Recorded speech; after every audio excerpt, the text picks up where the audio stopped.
Hey guys, how's it going this week? We're back with another episode. Jack's in the background, waving his hand, saying hi.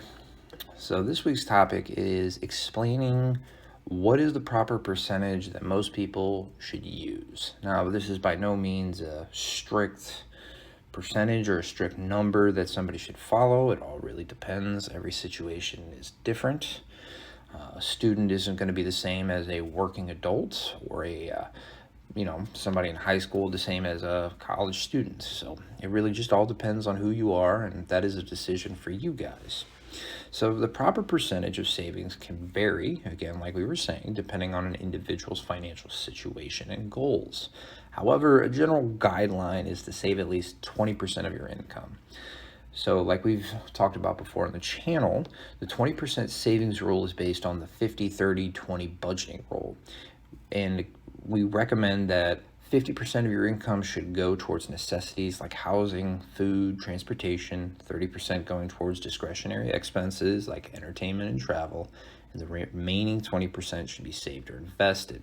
We have a video that we talked about earlier more in depth, but it all again comes back to the individual and your research and seeing what your expenses are and what your needs are. So, of course, everyone's financial situation is again different. Some people may need to save more or less than 20% depending on their goals and circumstances. So, for example, if you have a lot of debt, you may need to focus on paying that off before you start saving 20% of your income. On the other hand, if you have a high income and low expenses, you may be able to save more than 20%. And so we have techniques that you guys can utilize to help you pay off that debt to get towards a point in your life where you are saving. Go ahead and check those videos out. They're snowballs and avalanche and debt, I believe.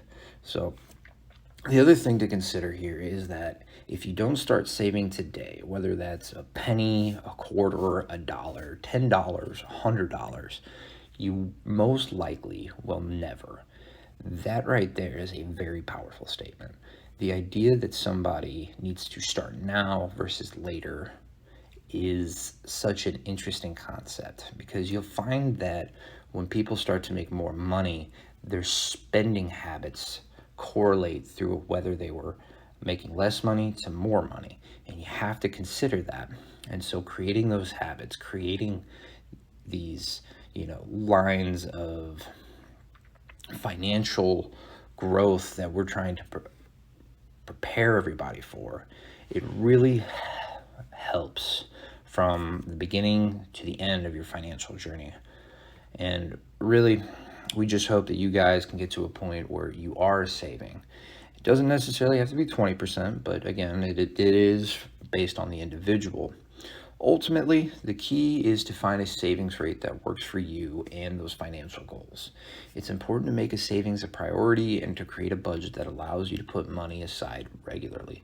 By consistently saving a portion of your income, you can build up your emergency fund, save for retirement, and work towards achieving your long-term financial goals. Now, again, this video is primarily just more of a mishmash of concepts that we've had, and make sure to check out the following videos that are going to be coming out. They work really well with this video in general. So that's all for this week, and if you got any questions, leave a comment down below. Y'all have a good one, guys.